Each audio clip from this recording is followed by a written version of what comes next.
My name is Norma Kamali, and I'm launching the Kamali Culture Collection. I think fashion, for the most part, says to women, you're not thin enough, you're not pretty enough, you're not rich enough to have this $2,500 handbag or whatever. And we exclude people all the time so that they aspire to be wealthy enough or thin enough or whatever. So Kamali culture for me is saying it's a tool for women to be empowered, to always look good because they don't look like they're wearing fashion that has an expiration date.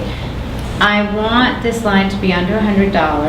I want anybody to be able to afford it. I don't want to exclude anyone on the planet from having this. And I also want the clothes to be timeless.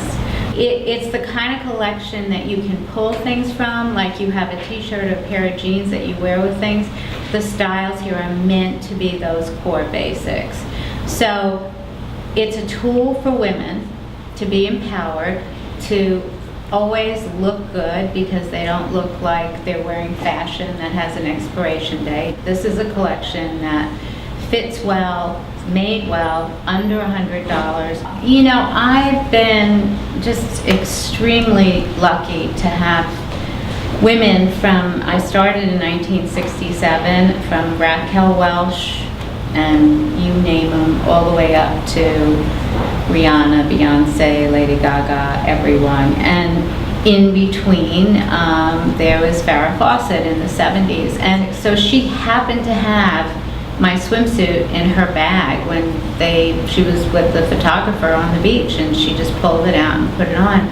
So I asked her about that when she came into the shop after the poster just hit and went crazy, and she said, I have your swimsuits and it was in my bag, so that's how it happened. So I'm eternally grateful, of course, but it had nothing to do with any kind of fixed plan.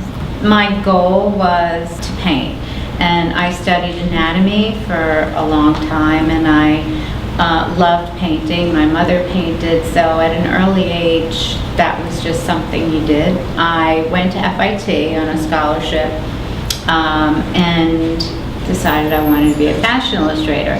And then I just saw a job in the Times on a Sunday that said there was office work available at an airline, and of course I had no office skills whatsoever. I don't know how I got the job. That was a very lucky situation for me in many ways. I was able to travel to London round trip for $29. So I traveled every weekend for 4 years. I started bringing clothes back for friends, and then I opened a little shop that was this size, maybe 9 by 15, and started selling the clothes. And then I thought, I know what I would like to see next, and I started to make some things, and that's how it got together.